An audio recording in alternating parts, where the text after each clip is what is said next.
નમસ્કાર વિદ્યાર્થી મિત્રો, જીજી સ્ટડી હબ ચેનલમાં હું કે ગેહલોત આપ સર્વનું હાર્દિક સ્વાગત કરું છું. આજે એક બંધારણનો નવો ટોપિક એટલે કે એમેન્ડમેન્ટ ઓફ કોન્સ્ટિટ્યુશન.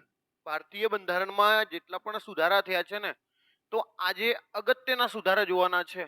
ઓકે, બધા જ સુધારા જોવાના છે નહીં, તો અગત્યના જે કે સુધારા છે આપણે જોવાના છે. ખાસ કરીને ભારતીય બંધારણ આમ તો બહુ મોટું છે. ઓકે, અને જ્યારે જ્યારે બંધારણ બન્યું છે ને, ત્યારે જે બંધારણ બનાવનાર લોકોએ આપણું જે બંધારણ છે ને પરિવર્તનશીલ બનાવ્યું છે. પરિવર્તનશીલ એટલે કેવું, તો કે જેમાં કોઈ પણ પ્રકારે સુધારો કરી શકાય છે. ચલો શરૂઆત કરીએ. પહેલું છે કે ભારતીય બંધારણમાં સુધારો કરવાની પ્રક્રિયા. આ પ્રક્રિયા જોતા પહેલા મેં તમને કીધું ને કે સૌથી સરળ રીતે જો બંધારણમાં કોઈ સુધારો કરી શકાતો હોય ને, તો એ બ્રિટનનું બંધારણ છે. ઓકે, બ્રિટનનું બંધારણ કેવું છે? મૌખિક છે. ઓકે, કેવું છે ભાઈ? મૌખિક. જેની અંદર સુધારો કરવો છે તો એકદમ સહેલો છે કે એમની જે સંસદ છે એ સુધારો કરી શકે છે. અને સૌથી અઘરો જે છે ને, એ અમેરિકાનું બંધારણ છે, જેમાં અઘરી રીતે સુધારો કરી શકાય છે. ભારતનું બંધારણ છે ને એ બંનેનું મિક્સ છે. ઓકે, કે જેથી એમાં સુધારો એટલો બધો અઘરો પણ નથી અને એટલો બધો સહેલો પણ નથી. તો આજે જોવાનું છે કે ભારતની અંદર બંધારણમાં સુધારો કરવાની પ્રક્રિયા. ખાસ કરીને એવું છે કે બંધારણમાં સુધારો કરવાની આ પ્રક્રિયા જે છે એ ભાગ કેટલામાં છે ભાઈ? તો ભાગ 20માં છે. પ્રશ્ન પૂછાય કે બંધારણમાં સુધારો કરવાની પ્રક્રિયા છે, બંધારણના કયા ભાગમાં છે? ભાગ 20માં છે. બીજા નંબરનો ક્વેશ્ચન પૂછે કે આપણે આ બંધારણમાં સુધારો કરવાની પ્રક્રિયા છે એ કયા દેશમાંથી લીધી છે ભાઈ? તો દક્ષિણ આફ્રિકામાંથી લીધી છે. ઓકે, કયા દેશમાંથી લીધી છે ભાઈ?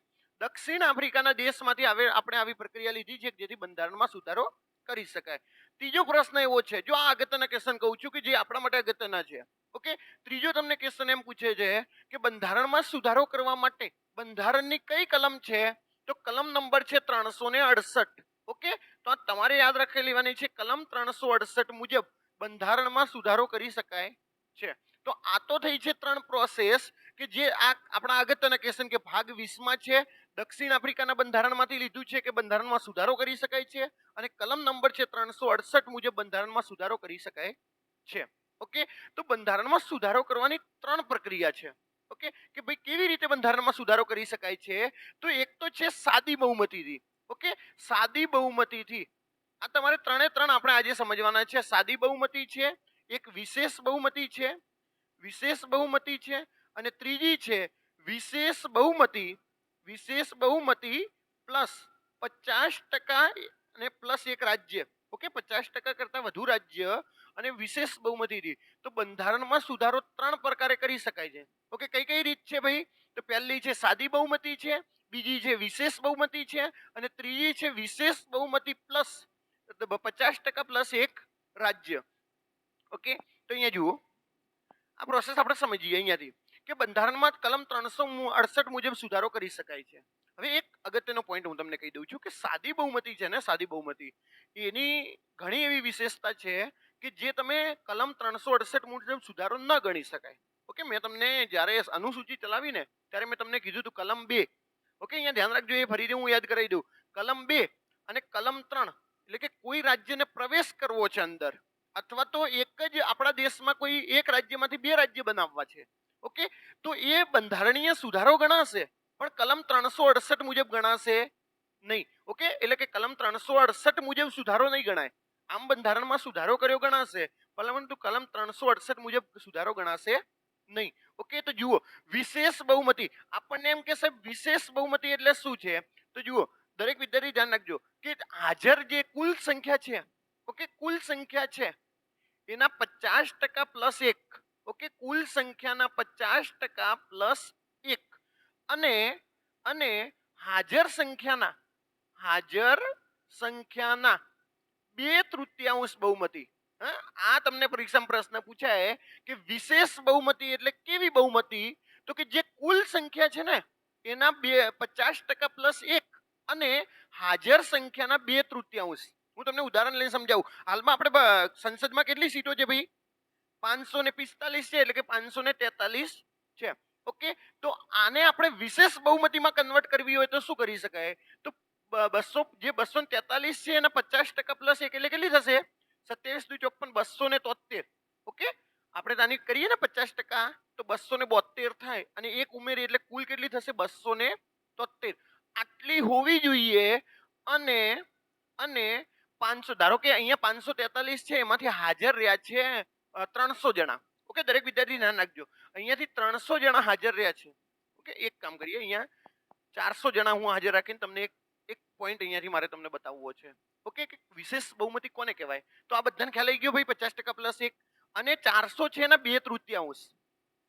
ઓકે, 2/3 એટલે અહીંયા 13 130 જેવા થશે, 13 દુ 26 એટલે 260. તો અહીંયા જુઓ, 273 તો હોવા જોઈતા હતા, પરંતુ અહીંયા કેટલા થાય છે? 260. તો આ વિશેષ બહુમતીમાં ગણાશે નહીં. ઓકે, તો અહીંયા બંને કન્ડિશન ફૂલફિલ થવી જોઈએ.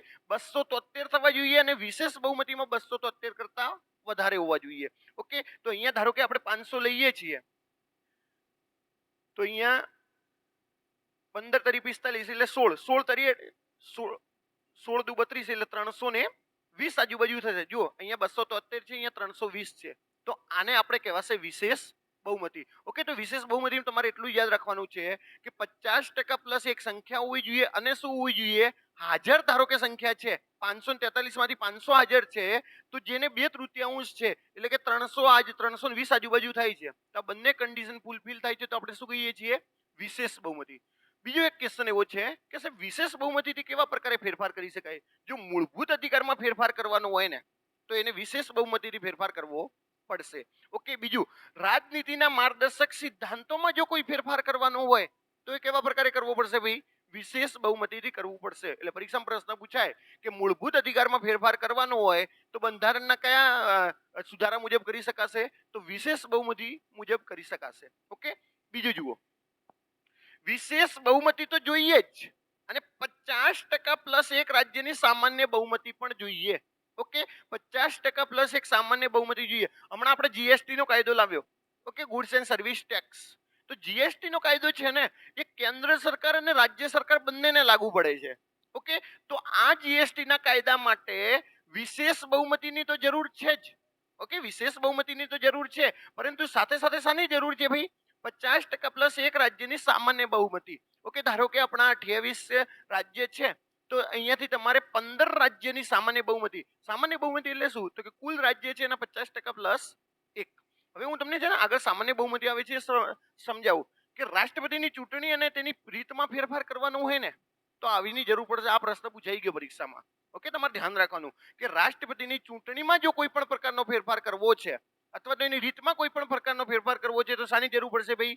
વિશેષ બહુમતી અને 50% પ્લસ એક રાજ્યની જરૂર પડશે. કેન્દ્ર અને રાજ્ય યાદીમાં કોઈ ફેરફાર કરવાનો છે, મેં તમને છે ને સમજાવ્યું હતું કે ભાઈ 5 જે યાદી છે, જે રાજ્યમાંથી કેમાં કન્વર્ટ કરવામાં આવી હતી? સંઘ યાદીમાં કન્વર્ટ કરવામાં આવી હતી. ઓકે, તો મેં તમને આવું સમજાવ્યું હતું કે 42મો બંધારણીય સુધારો 1976 થી રાજ્ય યાદીના 5 વિષયો લઈ અને સંયુક્ત યાદીમાં ઉમેરવામાં આવ્યા હતા. આવું મેં તમને આગળ કીધું છે. સુપ્રીમ કોર્ટ કે હાઈકોર્ટમાં કોઈ પણ પ્રકારનો ફેરફાર કરવો હોય તો આની જરૂર પડશે. વિશેષ બહુમતી પ્લસ 50 એક રાજ્યની જરૂર પડશે.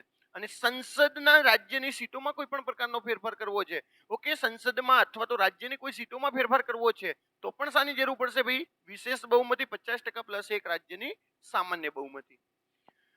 અહીંયા જુઓ, આપણે 368 મુજબ છે, અહીંયા સામાન્ય સુધારો કોને કહેવાશે? ઓકે, સામાન્ય સુધારો એટલે હું તમને સમજાવી દઉં કે કુલ સીટો છે 500. ઓકે, કુલ સીટ છે 500, પણ આજે હાજર રહ્યા છે 300. ઓકે, આ સામાન્ય બહુમતી કોને કહેવાય? તો કે કુલ સીટો છે 500 પરંતુ હાજર છે અહીંયા 300. ઓકે, જે મત આપવા વાળા છે 300, તો આ 300 જે છે એના 50% પ્લસ 1. ઓકે, આના 50% પ્લસ એટલે 151 જણા જો એમ કે ના બરોબર છે, તો આને કહેવાય છે સામાન્ય બહુમતી. ઓકે, દરેક વિદ્યાર્થીને સમજાવી જવું જોઈએ. સામાન્ય બહુમતી એટલે શું? તો કે ભલે કુલ સીટો 500 રહી, પણ જેટલા હાજર છે ને, હાજરના 50% પ્લસ 1 કહેવાય, તો એને કહેવાય છે સામાન્ય બહુમતી. અને સામાન્ય બહુમતીથી મેં તમને હમણાં કીધું છે કે કલમ 2 અને કલમ 3 માં સુધારો કરવો એ સામાન્ય બહુમતીથી છે. તો જુઓ, રાજ્યના ક્ષેત્રમાં વધારો કે ઘટાડો કરવો એ પણ એક સામાન્ય બહુમતીથી કરી શકાય છે. સંસદ સભ્યના પગાર અને ભથ્થામાં વધારો કરવો છે, એટલે કે અનુસૂચિ નંબર કઈ ભાઈ? અનુસૂચિ નંબર સંસદ સભ્યના પગાર અને ભથ્થા. ઓકે, પગાર અને ભથ્થા કઈ ની અંદર આવે છે ભાઈ? અનુસૂચિ 2 માં. ઓકે, મેં તમને કીધું હતું પૈસા 2 નંબરના જ હોય ભાઈ. પૈસા કયા હોય? 2 2 નંબરના હોય. તો આ જે પૈસા વેતનની વાત આવે તો 2 નંબરની જ આવશે. ઓકે, નવા રાજ્યનો પ્રવેશ અને સ્થાપના. ઓકે, તો એ પણ સામાન્ય બહુમતીની વાત છે. સંસદની સીટો વધારવી, અન્ય ન્યાયાધીશોની સંખ્યા વધારવી, કેન્દ્ર શાસિત પ્રદેશમાં ફેરફાર કરવો, આ બધી સંખ્યા છે એ પણ શાની અંદર આવશે? સામાન્ય બહુમતી. ઓકે, પ્રશ્ન એ અગત્યનો છે કે સાહેબ બરોબર છે, આ બધા ફેરફાર બંધારણમાં સુધારો કરી શકાય છે. સાદી બહુમતીથી કરી શકાય છે, વિશેષ બહુમતીથી કરી શકાય છે. વિશેષ બહુમતી સાથે સાથે 50% પ્લસ એક રાજ્યની જરૂર પડે છે. પણ આ સુધારો કરે કોણ? ઓકે, તો તમને પ્રશ્ન એમ પરીક્ષામાં પૂછે કે સંસદ એટલે કે બંધારણમાં સુધારો કરવાની સત્તા કોને છે? તો માત્ર ને માત્ર સંસદને. ઓકે, તમારે આટલું યાદ રાખવાનું કે બંધારણમાં સુધારો કોણ કરી શકે છે? તો માત્ર ને માત્ર સંસદ કરી શકે છે. ઓકે, બીજો તમને એમ પ્રશ્ન પૂછે કે બંધારણમાં સુધારો કરવા માટે કોઈ પણ બિલ તો લાવવું પડે ને. ઓકે, કોઈ પણ રજૂ તો કરવું પડે. ધારો કે અહીંયા સંસદ સભ્યોએ રજૂ તો કરવું પડશે ને કે ભાઈ આવો સુધારો લાવવાનો છે. તો આ રજૂ કોણ કરી શકાય છે? તો જુઓ, એક છે ને સરકારી બિલ, એક સરકારી બિલ હોય અને એક બિન સરકારી હોય છે. ઓકે, હું તમને સમજાવું કે સરકારી અને બિન સરકારી આમાં કઈ વધારે છે નહીં. સરકારી બિલ એટલે કોને કહેવાય? મને એમ કહો. કોઈ પણ મંત્રી રજૂ કરે ને, મંત્રી. ધારો કે કેન્દ્ર સરકારમાં કોઈ મંત્રી છે, ઓકે, મંત્રી બિલ રજૂ કરે ને તો એને સરકારી બિલ રજૂ કહેવાશે. અને આ બિન સરકારી એટલે કોણ? તો કે કોઈ પણ સંસદ સભ્ય રજૂ કરે, ઓકે, જે મંત્રી નથી, કોઈ પણ સંસદ સભ્ય બિલ રજૂ કરે તો એને બિન સરકારી બિલ કહેવાય છે. તો આ ધ્યાન રાખવાનું કે પરીક્ષામાં પ્રશ્ન પૂછાય કે સરકારી બિલ એટલે કોણ? તો કે મંત્રી દ્વારા રજૂ થતા બિલને સરકારી બિલ કહેવાય. અને અર્ધ સરકારી એટલે કે બિન સરકારી કોને કહેવાશે? તો કે સંસદ સભ્ય દ્વારા રજૂ કરવામાં આવે તો એ બિન સરકારી કહેવાય. હવે તમને એમ કે બંધારણીય સુધારો એ સરકારી કે બિન સરકારી? તો એ સરકારી નથી કે બિન સરકારી નથી, ગમે તે જણો રજૂ કરી શકે છે. ઓકે, ગમે તે સંસદ સભ્ય રજૂ કરી શકે છે. ઓકે, કયા ગૃહમાં રજૂ કરવાનું? બંધારણીય સુધારો કયા ગૃહની અંદર રજૂ કરવાનું છે? ઓકે, લોકસભામાં કે રાજ્યસભામાં? ઓકે, તો ગમે તે ગૃહમાં રજૂ કરી શકાય છે. તમે સંસદીય સુધારા બિલ કોઈ પણ ગૃહમાં રજૂ કરી શકો છો, ચાહે એ લોકસભામાં હોય કે ચાહે એ રાજ્યસભામાં હોય. ઓકે, રાજ્યસભા પસાર કરીને લોકસભામાં મોકલશે ને જો લોકસભામાં રજૂ થાય છે તો લોકસભા પસાર કરીને ક્યાં મોકલશે? રાજ્યસભામાં. પહેલી વાત કે ધારો કે અહીંયાથી પસાર થઈ ગયું છે, લોકસભામાંથી બિલ પસાર થઈ ગયું છે, ઓકે, અને ક્યાં મૂક્યું છે? રાજ્યસભામાં મૂક્યું છે. અને રાજ્યસભામાં પણ બિલ પસાર થઈ ગયું છે તો બિલ જશે ક્યાં? રાષ્ટ્રપતિ જોડે. અને રાષ્ટ્રપતિ જોડે 3 સત્તાઓ રહેલી છે. કોઈ પણ બિલ રાષ્ટ્રપતિ જોડે જાય તો રાષ્ટ્રપતિ જોડે 3 સત્તાઓ છે. ઓકે, પરંતુ બંધારણીય સુધારા બિલમાં રાષ્ટ્રપતિ કોઈ પણ સત્તાનો ઉપયોગ કરશે નહીં. એમને સીધી સિગ્નેચર કરવી પડશે. ઓકે, તો તમને પ્રશ્ન એમ પૂછે કે રાષ્ટ્રપતિ બંધારણીય સુધારા બિલને અટકાવી શકે છે? તો એમને અટકાવી શકતા નથી. ઓકે, અમને આવો પણ પરીક્ષામાં પ્રશ્ન પૂછાય. ઓકે, કે બંધારણીય સુધારા બિલ રજૂ કરતા પહેલા રાષ્ટ્રપતિની મંજૂરી લેવી જરૂરી છે, ફરજિયાત છે? તો ના, રાષ્ટ્રપતિની મંજૂરી લેવી ફરજિયાત છે નહીં. તો આ બંધારણીય સુધારો બિલ એક એવું છે જે માત્ર સત્તા કોને છે? સંસદને. જુઓ, આ બિલ રજૂ કરે છે ને તો પણ રાષ્ટ્રપતિની મંજૂરી લેતા નથી. અને બિલ જાય છે ને રાષ્ટ્રપતિ જોડે તો રાષ્ટ્રપતિએ સહી કરવી ફરજિયાત છે. આનો મતલબ આમાં રાષ્ટ્રપતિનો વધારે રોલ છે નહીં. પરંતુ જો કોઈ પણ બિલ છે ને, કાયદો ક્યારે બને ખ્યાલ છે? રાષ્ટ્રપતિ સહી કરે છે ને ત્યારે કાયદો બને છે. માટે રાષ્ટ્રપતિ જોડે સહી કરવા મૂકવું ફરજિયાત છે. ઓકે, દરેક વિદ્યાર્થી સમજી ગયું? રાષ્ટ્રપતિ સહી પણ કરશે. તો જુઓ કેટલાક અગત્યના આપણે પોઈન્ટ જોઈ લઈએ. જો બંધારણીય સુધારા માટેનો ખરડો સંસદમાં જ લાવી શકાય છે, વિધાનસભામાં નહીં. ઓકે, તો માત્ર ને માત્ર સુધારો કોણ કરી શકે છે ભાઈ? સંસદ કરી શકે છે. કોઈ પણ રાજ્યની વિધાનસભા કરી શકતી નથી. ઓકે, બીજા નંબરનો પોઈન્ટ, આ ખરડો સંસદના કોઈ પણ ગૃહ એટલે કે લોકસભા કે રાજ્યસભામાં મૂકી શકાય છે. ઓકે, કોઈ પણ ગૃહમાં મૂકી શકાય છે. તો આ પણ એક પોઈન્ટ અગત્યનો છે. બંધારણીય સુધારાને સંસદના ખરડા સ્વરૂપે રજૂ કરવા રાષ્ટ્રપતિની પૂર્વ મંજૂરીની જરૂર નથી. ઓકે, તો આ ધ્યાન રાખવાનું કે રાષ્ટ્રપતિની પૂર્વ મંજૂરી લેવી જરૂરી છે નહીં. તમને બધાને ખ્યાલ છે કે નાણાં બિલ કોઈ પણ લોકસભામાં રજૂ કરવું હોય ને નાણાં બિલ, તો રાષ્ટ્રપતિની પૂર્વ મંજૂરી લેવી પડે છે. ઓકે, તમે વાંચશો ને આગળ આપણે આવશે. ઓકે, કે નાણાં બિલ સંસદમાં રજૂ કરતા પહેલા રાષ્ટ્રપતિની પૂર્વ મંજૂરી લેવી પડે છે, પણ બંધારણીય સુધારામાં લેવી પડતી છે નહીં. ખરડાને સંસદના બંને ગૃહ વિશિષ્ટ બહુમતી, વિશિષ્ટ બહુમતી એટલે જુઓ, કુલ સભ્ય સંખ્યાના 50% થી વધુ અને જે તે ગૃહમાં હાજર જે સભ્યો છે એના મતદાન કરનારા 2/3 સભ્યોની મંજૂરી. વિશિષ્ટ બહુમતી કોને કહેવાય છે? તો કુલ સંખ્યાના 50% પ્લસ 1 અને હાજર રહીને જે મતદાન કરે છે એના 2/3 સભ્યોને થી પસાર થવો જોઈએ. ઓકે, જો બંધારણીય સુધારા માટેનો કાયદો સમવાય એટલે કે ફેડરલ કે સંઘીય હોય તો સંસદની વિશિષ્ટ બહુમતી. ઓકે, ધારો કે કોઈ કેન્દ્રનો એવો નીતિ વિષયક નિર્ણય છે જેમાં ફેરફાર કરવાનો છે, તો એમાં શું કરવાનું છે? સંસદની વિશિષ્ટ બહુમતીથી તો પસાર કરવાનો જ છે. ઉપરાંત દેશના રાજ્યોના 50% પ્લસ સામાન્ય બહુમતી પણ જરૂરી છે. મેં તમને કીધું છે કોઈ સંઘીય બાબત છે જેમાં ફેરફાર કરવાનો છે તો એમાં રાજ્યોની મંજૂરી લેવી ફરજિયાત છે. બંધારણીય સુધારોને બંને ગૃહમાં અલગ અલગ પસાર કરવો પડશે. તમે એવું ના કરી શકો કે બંધારણીય સુધારો છે એક જ ગૃહમાં પસાર કરી શકો છો, બંને અલગ અલગ. એટલે કહેવાનો મતલબ એવો છે કે ઘણી વાર શું થાય ખ્યાલ છે, લોકસભા અને રાજ્યસભા છે. લોકસભા પસાર કરે ને તો રાજ્યસભા મૂકીને રાજ્યસભા એમને પસાર કરે નહીં, એટલે પાછું ક્યાં આવે? લોકસભામાં. એટલે આવી રીતે બંને વચ્ચે વિરુદ્ધ થાય. ઓકે, લોકસભા પસાર ના કરે તો રાજ્યસભા પસાર કરે અને રાજ્યસભા પસાર કરે તો લોકસભા. તો બીજો કોઈ કાયદો હોય ને બંધારણીય સુધારા કાયદા સિવાય, તો એમાં બંનેની સંયુક્ત બેઠક બોલાવે. શું કરે ભાઈ? સંયુક્ત બેઠક બોલાવે. કોઈ બીજો કાયદો હોય તો કલમ 108 મુજબ સંયુક્ત બેઠક બોલાવે. ઓકે, પણ બંધારણીય સુધારામાં એવી કોઈ જોગવાઈ નથી જેમાં તમે બંનેની બોલાવી શકો સંયુક્ત બેઠક. ઓકે, તો પ્રશ્ન પૂછે કે બંધારણના સુધારામાં કોઈ પણ મડાગાંઠ અથવા તો મતભેદ થાય તો શું સંયુક્ત બેઠક બોલાવી શકાય છે? તો સંયુક્ત બેઠક બોલાવી શકાતી નથી. ઓકે, તો આ ધ્યાન રાખજો. અહીંયા જુઓ, મતદાનની બંનેમાં ગૃહની સંયુક્ત બેઠક બોલાવવા માટે બંધારણમાં કોઈ પણ પ્રકારની જોગવાઈ નથી. શામાં? બંધારણીય સુધારામાં. બંને ગૃહમાં પસાર થયા બાદ રાષ્ટ્રપતિને ફરજિયાત ખરડા પર સહી કરવી પડે છે. મેં કીધું ને, રાષ્ટ્રપતિ પોકેટ વીટોનો ઉપયોગ કરી શકતા નથી. પોકેટ વીટો એટલે શું? તો કે રાષ્ટ્રપતિ એમ કે ભાઈ હું તો સહી નહીં કરું, મારા જોડે ભલે પડ્યું બિલ, તો આમાં રાષ્ટ્રપતિ એનો ઉપયોગ કરી શકશે નહીં. રાષ્ટ્રપતિ પોકેટ વીટો વાપરી શકશે નહીં. ઓકે, તો આ તમારે છે ને સુધારાની જે પ્રક્રિયા છે ખાસ ધ્યાન રાખવાની છે. આમાંથી ઘણા બધા ક્વેશ્ચન નીકળે છે. હવે જુઓ, આપણે કેટલાક અગત્યના સુધારા જોઈ લઈએ. ઓકે, કે પરીક્ષાની અંદર જે પૂછાય છે અગત્યના સુધારા એ જોઈ લઈએ. પહેલો બંધારણીય સુધારો મેં તમને કીધું હતું વેરી વેરી મોસ્ટ આઈએમપી, અને મેં જ્યારે અનુસૂચિ ચલાવીને ત્યારે પણ મેં તમને કીધું હતું કે પહેલો બંધારણીય સુધારો 1951 માં થયેલો છે. અને સાનું છે ભાઈ? ભૂમિ સુધારણા 9મી અનુસૂચિ ઉમેરાઈ છે. જ્યારે બંધારણ બન્યું ત્યારે કેટલી અનુસૂચિ હતી ભાઈ? 8 અનુસૂચિ હતી. અને પાછળની જે 4 અનુસૂચિ ઉમેરાઈ છે એ બંધારણીય સુધારા દ્વારા ઉમેરાઈ છે. ઓકે, તો પહેલી અનુસૂચિ જુઓ, બંધારણનો પ્રથમ સુધારો છે ને પ્રોવિઝનલ પાર્લામેન્ટ. આ પ્રશ્ન અગત્યનો છે કે કયો બંધારણીય સુધારો? Provisional parliament. પ્રોવિઝનલ પાર્લામેન્ટ એટલે શું ખ્યાલ છે? આપણી રાજ્યસભા અને લોકસભા તો ક્યારે બની છે? 1952 માં. ઓકે, 1952 માં બની છે.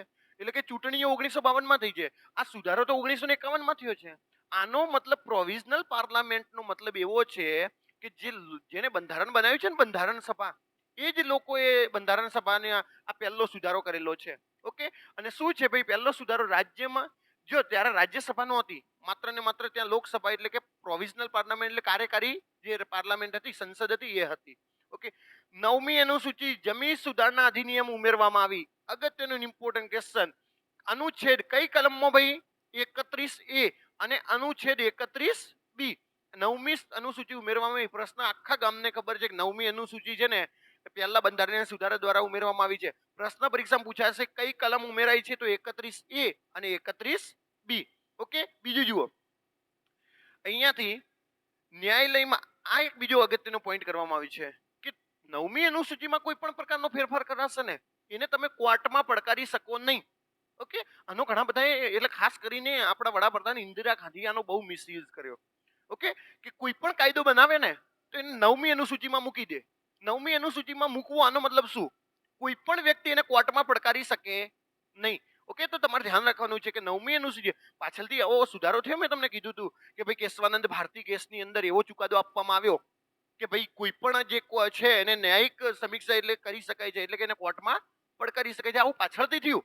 ઓકે, પણ પહેલા શું હતું ભાઈ? એની ન્યાયિક સમીક્ષા કરવામાં આવશે નહીં, આવી જોગવાઈ કરવામાં આવી હતી. બીજો એક અગત્યનો છે, બીજો આખા ગામને ખબર હોય પહેલી અનુસૂચિ છે ને પહેલો બંધારણીય સુધારો છે. એક ઓબીસી જે છે, ઓકે, સામાજિક અને આર્થિક રીતે પછાત વર્ગોના કલ્યાણ માટે રાજ્યોને સત્તા આપવામાં આવી. આવો પહેલા બંધારણીય સુધારામાં જોગવાઈ કરવામાં આવી. ઓકે, કે જે એસસીબીસી ના લોકો છે એમને જે ને રાજ્યોના માટે એને રાજ્યોને સત્તા આપવામાં આવી એના કલ્યાણ માટે કોઈ પણ કાર્ય કરી શકે. ત્રીજો એક અગત્યનો પહેલા બંધારણીય સુધારામાં છે કે કલમ 19 ની અંદર એ થોડી લિમિટ એટલે કે નિયંત્રણ લાવવામાં આવ્યું. કલમ 19 સાની છે ભાઈ? વાણી સ્વતંત્રતા. અને વાણી સ્વતંત્રતામાં અમુક નિયંત્રણ મૂકવામાં આવ્યા. કેવા નિયંત્રણ મૂકવામાં આવ્યા તો જુઓ, લોક ઓર્ડર. ઓકે, તો તમે ધારો કે હમણાં આપણે કોરોના હતો ત્યારે લોકડાઉન કરવામાં આવ્યું. તો લોકડાઉન કરવામાં આવ્યું આનો મતલબ કોઈ ઘરની બહાર ન નીકળી શકે, કોઈ જ્યાં ત્યાં ટોળા ના કરી શકે. ત્યારે તમે એવું ના કરી શકો કે ભાઈ હું તો કે બોલીશ કે મને હક છે, હું તો બોલવાનો જ છું કે ભાઈ ભારતે આવી રીતે લોકડાઉન કરીને બધાને ઘરમ પૂરી દીધા ને એમ. ત્યારે બોલી શકાય નહીં. આવો એક નિયંત્રણ લાવી દીધો કે ભાઈ આવા છે ને લોક ઓર્ડર ની અંદર તમે આવી રીતે બોલી શકો નહીં. બીજું ક્યારે ના બોલી શકો તો જુઓ, કોઈ અન્ય દેશ સાથેના મૈત્રી શબ્દો ન હોય. ઓકે, કોઈ દેશ સાથે આપણે ભારત અને નેપાળ સાથે સારો સંબંધ છે અને આપણે પછી સોશિયલ મીડિયામાં જેમ તેમ લખીએ નેપાળ વિશે તો એ ખોટું છે. ઓકે, તો અમુક જે સુધારા છે કલમ અનુચ્છેદ વાણી સ્વતંત્ર ઉપર અમુક પ્રતિબંધ મૂકવામાં આવ્યા છે. આ ત્રણ સુધારા યાદ રાખજો કે પહેલો બંધારણીય સુધારામાં ત્રણ જોગવાઈ કરવામાં આવી છે. ઓકે, નેક્સ્ટ જુઓ. જો ઘણા બધા છે પણ મેં અહીંયાથી સાતમો સીધો બંધારણ લીધો છે, આઈએમપી. સાતમો બંધારણીય સુધારો 1956. ઓકે, સાતમો બંધારણીય સુધારો શું છે? પહેલા જે આપણા બધા રાજ્યો હતા ને એ એબીસીડી વર્ગમાં હતા. Okay, ABCD. જો કચ્છ હતો એ સી ની અંદર હતો, સૌરાષ્ટ્ર હતો એ બી વર્ગમાં હતો. આવી રીતે બધા મૂકેલા હતા, એબીસીડી વર્ગમાં મૂકેલા હતા. આ એબીસીડી વર્ગ છે ને ખતમ કરી લીધું. ઓકે, એબીસીડી વર્ગ કાઢી દીધું. એની જગ્યાએ શું કર્યું તો રાજ્ય પુનર્ગઠન આયોગના અહેવાલ મુજબ જે ફજલ અલી આયોગ હતું. ઓકે, ફજલ અલી અલગ હૃદયનાથ કુંજનું એ બધા એના સભ્યો હતા. તો ફજલ અલી આયોગને લાગુ કરવામાં આવ્યો જે અંતર્ગત એબીસીડી વર્ગ જે છે એને કાઢી દેવામાં આવ્યું અને 14 રાજ્યો અને 6 કેન્દ્ર શાસિત પ્રદેશ બનાવવામાં આવ્યા. આ આઈએમપી પોઈન્ટ. ઓકે, પરીક્ષામાં પૂછાય. કયો બંધારણીય સુધારો ભાઈ? સાતમો બંધારણીય સુધારો 1956. એબીસીડી વર્ગ નાબૂદ કરવામાં આવ્યો, એની જગ્યાએ 14 રાજ્ય અને 6 કેન્દ્ર શાસિત પ્રદેશ બનાવવામાં આવ્યા. તો એક અગત્યનો પોઈન્ટ છે. બે કરતા વધુ રાજ્યો વચ્ચે એક હાઈકોર્ટની જોગવાઈ. આ પણ એક અગત્યનો પોઈન્ટ છે. ઓકે, કે ધારો કે દિલ્હી અને પંજાબ અને હરિયાણા વચ્ચેની જે એક હાઈકોર્ટ છે તો આવી જોગવાઈ ક્યાં કરવામાં આવી છે? બે કરતા વધુ રાજ્યો વચ્ચે એક હાઈકોર્ટની જોગવાઈ કરવામાં આવી છે. સાતમો બંધારણીય સુધારો 1956. ઓકે, હાઈકોર્ટના વધારાના ન્યાયાધીશની નિમણૂકની જોગવાઈ પણ કેમાં કરવામાં આવી છે? તો સાતમા બંધારણીય સુધારામાં. જો એક પહેલો બંધારણીય સુધારા, આમ તો ઘણા બધા બંધારણીય સુધારા છે, બાકી પણ અગત્યના જ છે, પણ આજનું લેક્ચર શાના માટેનું છે? સૌથી અગત્યના બંધારણીય સુધારા જે તમારે યાદ જ રાખવાના છે એના માટેનું આ લેક્ચર છે. નેક્સ્ટ જુઓ, નવમો બંધારણીય સુધારો 1956. ઓકે, સાતમો બંધારણીય સુધારો 1956 માં થયો છે, નવમો બંધારણીય સુધારો પણ 1956 માં થયો છે. સુપ્રીમ કોર્ટના ચુકાદો આપવામાં આવ્યો કે ભારતના કોઈ પણ ક્ષેત્રને અન્ય દેશને સોંપવા માટે, એટલે કે બેરુબારી જે વિસ્તાર છે, આ ખાસ કરીને એવું છે કે બેરુબારી વિસ્તાર છે ને એ પશ્ચિમ બંગાળનો વિસ્તાર હતો અને એ આપણે કોને આપ્યો છે? પાકિસ્તાનને આપ્યો. ઓકે, તો બેરુબારી પશ્ચિમ બંગાળમાં છે અને ત્યારે છે ને આ બાંગ્લાદેશ છે ને, બાંગ્લાદેશ તો 1971 માં બન્યું ભાઈ. ઓકે, બાંગ્લાદેશની સ્થાપના ક્યારે થઈ છે? 1971 માં. ત્યાં સુધી એ પૂર્વ પાકિસ્તાન હતું, એટલે બાંગ્લાદેશને પૂર્વ પાકિસ્તાન પણ કહેવાય છે. આનો મતલબ જે પશ્ચિમ બંગાળનો વિસ્તાર હતો ને, પશ્ચિમ બંગાળનો બેરુબારી વિસ્તાર, એને છે ને આપણે પાકિસ્તાનને આપ્યો. પાકિસ્તાન એટલે હાલનું કયું છે ભાઈ? બાંગ્લાદેશ. ઓકે, એટલે બાંગ્લાદેશને આપ્યો છે. તો કોઈ પણ દેશને આપણે જગ્યા આપીએ ને તો એ ત્યારે એવી કોઈ જોગવાઈ હતી નહીં, એટલે બંધારણમાં એક સુધારો કર્યો અને એ સુધારો કયો હતો ભાઈ? નવમો બંધારણીય સુધારો 1956. જે અનુસાર આપણા દેશની જગ્યા કોઈ બીજા દેશને આપીએ એવો સુધારો કરવામાં આવ્યો છે અને પશ્ચિમ બંગાળનો બેરુબારી જે પ્રદેશ છે એ પાકિસ્તાનને સોંપવામાં આવ્યો હતો. તો આ એક અગત્યનો ઇમ્પોર્ટન્ટ ક્વેશ્ચન છે. તમને પરીક્ષામાં પૂછે કે પશ્ચિમ બંગાળનો બેરુબારી વિસ્તાર કયા સુધારા દ્વારા પાકિસ્તાનને આપવામાં આવ્યો હતો? તો નવમો બંધારણીય સુધારો 1956. ચલો નેક્સ્ટ, 24મો બંધારણીય સુધારો. ઓકે, આ એક અગત્યનો સુધારો છે કે સંસદે આ બંધારણીય સુધારાની જોગવાઈ કરી કે સંસદ દ્વારા બંધારણનો મૂળભૂત અધિકાર સહિત, આ ખાસ ધ્યાન રાખજો, સંસદ દ્વારા બંધારણના મૂળભૂત અધિકાર સહિત કોઈ પણ ભાગમાં સુધારો કરી શકે છે. ઓકે, પહેલા એવી જોગવાઈ હતી 1971 પહેલા એવી જોગવાઈ હતી કે સંસદ છે ને મૂળભૂત અધિકારમાં કોઈ પણ પ્રકારનો ફેરફાર કરી શકે નહીં. ઓકે, લોકોના હક છીનવી શકે નહીં, એમાં કોઈ પણ પ્રકારનો ફેરફાર ના કરી. પણ શું કર્યું? આ તમારે એક યાદ રાખવાનું, 69 થી છે ને 69 થી ઇન્દિરા ગાંધી આવી. ઓકે, ઇન્દિરા ગાંધી ત્યાંથી વડાપ્રધાન પદે આવી 69 થી. તો આ એક અગત્યનો પોઈન્ટ એવો થઈ જશે કે ઇન્દિરા ગાંધી આવ્યા પછી એવા બધા સુધારા થયા કે જેની બધી જ સત્તા કોણ રાખી શકે? કેન્દ્ર સરકાર. ઓકે, કેન્દ્ર સરકાર. જો આમાં શું કર્યું કે સંસદે આ બંધારણીય સુધારાની જોગવાઈ સંસદ દ્વારા બંધારણનો મૂળભૂત અધિકાર સહિત કોઈ પણ ભાગમાં ફેરફાર કરી. પહેલા એવું હતું કે ના કરી શકાય. ઇન્દિરા ગાંધી કે હું મૂળભૂત અધિકારમાં ફેરફાર કરી શકું, ગમે એમાં ફેરફાર કરી શકું, એવું સંસદે કરી દીધું. ઓકે, તો ખાસ ધ્યાન રાખજો. આ બંધારણીય સુધારા રાષ્ટ્રપતિને ફરજિયાત મંજૂરી આપવી પડે. જો ઇન્દિરા ગાંધી કે સુધારો કરશું અમે અને રાષ્ટ્રપતિએ સહી કરવી પડશે, આવો સુધારો બંધારણમાં કરી લીધો. ઓકે, તો હવે જો મેં તમને એક વાત કીધી હતી કે 9મી અનુસૂચિમાં એક એવી જોગવાઈ કરવામાં આવી કે જેને તમે કોર્ટમાં પડકારી શકો નહીં. તો આના ઉપર વિવાદ થયો. ઓકે, આના ઉપર વિવાદ થયો કે ભાઈ આવું તો કેવું, તમે મૂળભૂત અધિકારમાં સુધારો કરો, ઓકે, અને તમે અહીંયાથી રાષ્ટ્રપતિને એવું કહો છો કે એને ફરજિયાત સહી કરવાની. તો એને કોર્ટમાં કેસ ગયો અને 1971માં આનો આ જ વિવાદ કેશવાનંદ ભારતી વખતે આવ્યો. ઓકે, અહીંયા જુઓ 26મો બંધારણીય સુધારો. હું તમને કેશવાનંદ ભારતીનો હું તમને વારંવાર એટલા માટે કહું છું 1971માં કેશવાનંદ ભારતીનો ચુકાદો શું આવ્યો? તો કેશવાનંદ ભારતીનો ચુકાદો એવો આવ્યો છે કે તમે ભૂમિ સુધારણા કાયદાને કોર્ટમાં પડકારી શકાય છે. આજ દિવસ સુધી શું હતું? ભૂમિ સુધારણા કાયદાને કોર્ટમાં પડકારી શકાતો નથી. પરંતુ કેશવાનંદ ભારતી કેસમાં એવો ચુકાદો આવ્યો છે કે તમે એને કોર્ટમાં પડકારી શકો છો. કેશવાનંદ ભારતી કેસ તો હારી જ ગયા હતા, પણ ચુકાદો એવો આવ્યો હતો કે એને તમે કોર્ટમાં પડકારી શકો છો. 26મો બંધારણીય સુધારો 1971. ઇન્દિરા ગાંધીએ લોટ્સ ઓફ સુધારા કર્યા.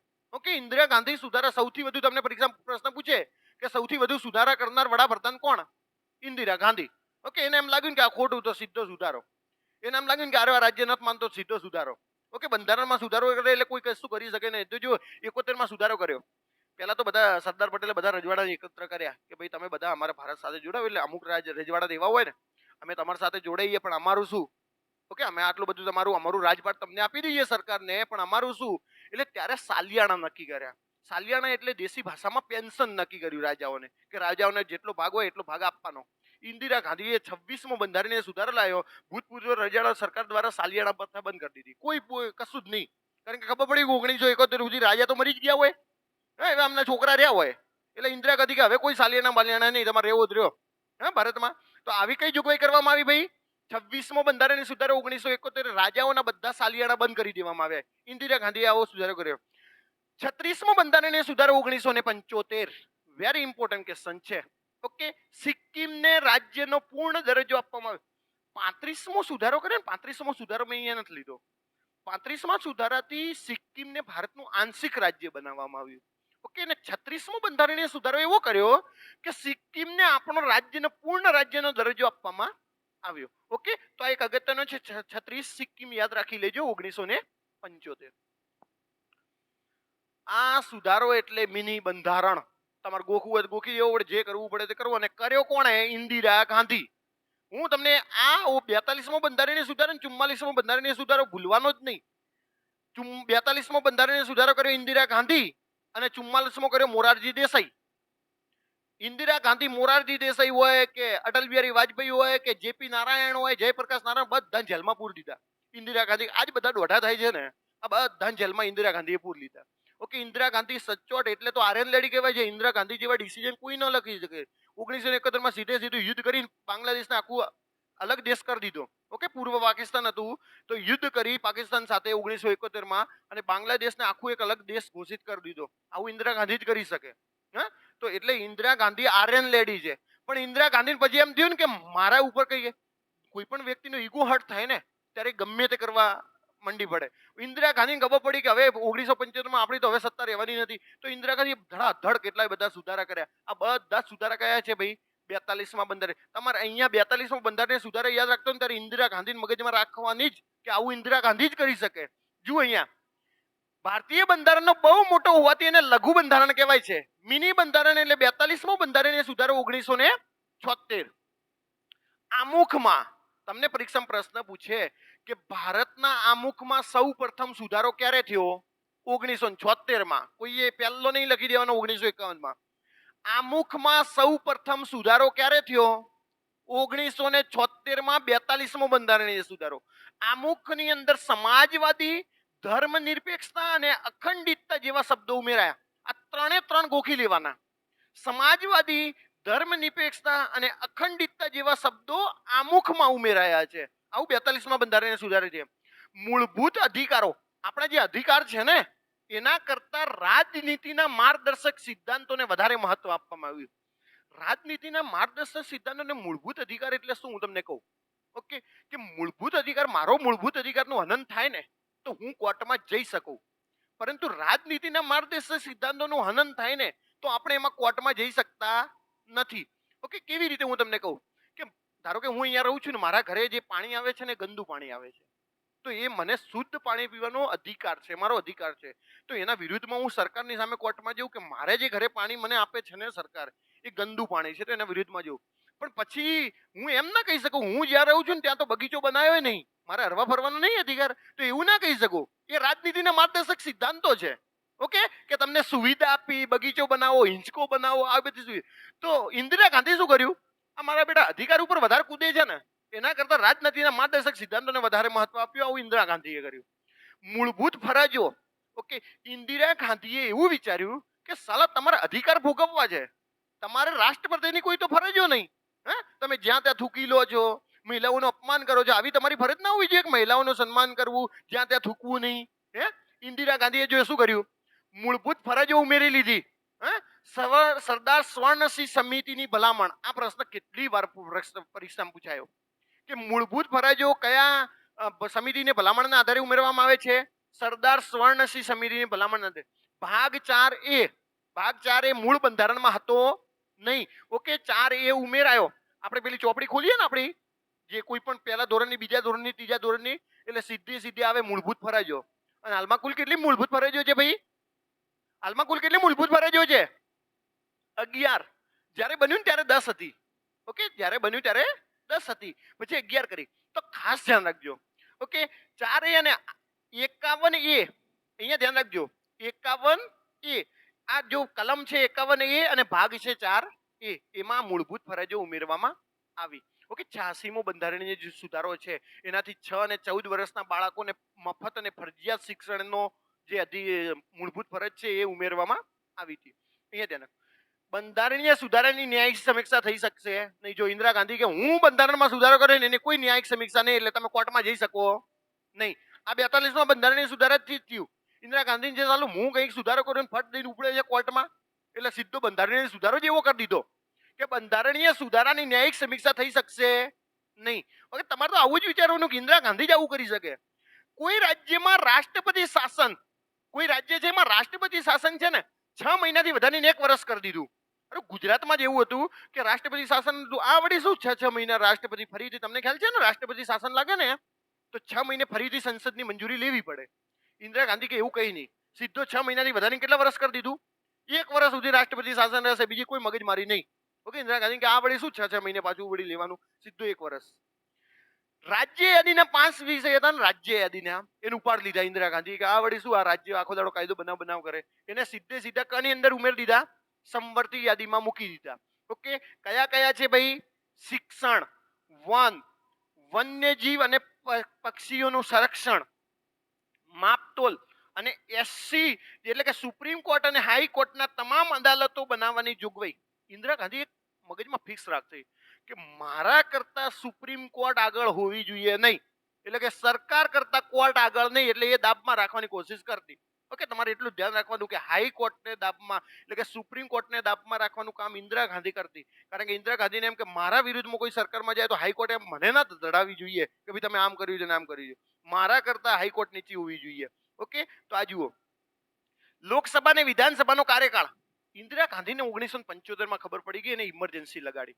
ખબર છે ને ભાઈ આપણે કુલ કેટલી વાર ઇમરજન્સી લાગી છે? ઓકે, રાષ્ટ્રીય કટોકટી, ઇમરજન્સી એટલે રાષ્ટ્રીય કટોકટી કુલ કેટલી વાર લાગી છે? આમ 3 વાર. ઓકે, હું તમને કહું 1962માં એક વાર કટોકટી લાગી, ચીન સાથે યુદ્ધ થયું, કટોકટી લાગી. એ કટોકટી ચાલુ હતી અને 1965માં પાકિસ્તાન સાથે યુદ્ધ થયું. એટલે ઘણી બુકો આને 2 ગણે છે, 2 વાર કરે. ઓકે, તો એ ચાલુ જ હતી. એક લાગી 1971 ની અંદર. ઓકે, 1971માં પાછું પાકિસ્તાન સાથે યુદ્ધ થયું, એટલે બીજી એ રાષ્ટ્રીય કટોકટી લાગી. અને ત્રીજી ઇન્દિરા ગાંધીએ કોઈ યુદ્ધ ન થયું. ઇન્દિરા ગાંધીને એમ લાગ્યું કે દેશમાં અશાંતિ છે, એટલે ઇન્દિરા ગાંધી શું કરે ખબર છે કે હવે આરું લોકો મને બીજી વાર પ્રધાનમંત્રી નહીં બનાવે. ઇન્દિરા ગાંધીને એવું થઈ ગયું. એટલે ઇન્દિરા ગાંધીએ શું કર્યું ખબર છે? લોકસભા અને વિધાનસભાનો કાર્યકાળ 5 વર્ષનો હતો ને એવો સીધો 6 વર્ષનો કરી દીધો. એટલે 1 વર્ષ તો વધારે રાજ કરવાનું, જે થવું એ થાય. બંધારણીય સુધારો આવું ઇન્દિરા ગાંધી જ કરી શકે. તમારે એવું તો તમને પરીક્ષામાં પ્રશ્ન પૂછાય કે લોકસભાનો કાર્યકાળ 5 વર્ષથી વધારીને 6 વર્ષ કોણે કર્યો? ઇન્દિરા ગાંધીએ. 1975 આંતરિક અશાંતિ. ઇન્દિરા ગાંધીએ શું કીધું ખબર છે? આંતરિક અશાંતિ છે. દેશમાં આંતરિક અશાંતિ શબ્દ લગાડી અને કટોકટી લગાડી દીધી. કટોકટી લાગે ને એટલે કટોકટી તો ના લાગવી ને એ સૌથી સારું છે. કટોકટી તમે જોઈ નથી. કટોકટીમાં તમે ઘરની બહાર પગ ના મૂકી શકો. આવી સિચ્યુએશન હોય છે કટોકટીમાં. ઓકે, તો આંતરિક એટલે આખા દેશને લોક કરી દીધું કહેવાય. આખા દેશને લોક. તમે ઘરની બહાર પગ ના મૂકી શકો. જેવું પગ લો એન્ડ ઓર્ડર ચાલુ જ હોય, આર્મી વાળા ઉભા તો થોડ દઈને તમને ત્યાંથી ગોળી માર દે. એનો લો એન્ડ ઓર્ડર જ હોય. તમે આવું કોઈ ઘટના કરી, તમે 2 જણા નીકળ્યા, ધારો કે 5 જણાનું ટોળું કર્યું તો ધડાધડ તમને મારી દે. એમાં કોઈ લો એન્ડ ઓર્ડર લાગેલો હોય, તમને કશું ના થાય. આવી હોય છે આપાતકાલીન. રાષ્ટ્રીય કટોકટી ભારતના કોઈ પણ ભાગમાં લગાવી શકાય. ઇન્દિરા ગાંધી પહેલા એવું હતું કે આખા ભારતમાં લગાવી શકાય. ઇન્દિરા ગાંધી એવું નહીં ભાઈ. મને એમ લાગે છે ને સાલું પંજાબ રાજ્ય નથી માનતું, તો પંજાબ રાજ્ય પૂરતી રાષ્ટ્રીય કટોકટી જાહેર કરી શકાય. ઇન્દિરા ગાંધી નામ નથી સાલું ગુજરાત વાળા નથી માનતા, તો ગુજરાતમાં આંતરિક અશાંતિ છે એમ કરીને રાષ્ટ્રીય કટોકટી લગાવી શકાય. એટલે કે દેશના કોઈ પણ ભાગમાં રાષ્ટ્રીય કટોકટી લગાવી શકાય. આવું કોણે કર્યું? ઇન્દિરા ગાંધી કર્યું. ઓકે, તો આ મેં અગત્યના 42માં બંધારણીય સુધારા લીધા. તમારે એકવાર વાંચવાના, તમારે ક્યારેય ખોટા નહીં પડે. ઓકે, કે 42માં બંધારણીય સુધારામાં 1976માં કઈ કઈ જોગવાઈ થયેલી છે. 1978માં મોરારજી દેસાઈ જનતા દળના વડાપ્રધાન બન્યા. ઓકે, 75માં ચાલુ છે મોરારજી દેસાઈ એટલે કટ્ટર વિરોધી ઇન્દિરા ગાંધીના.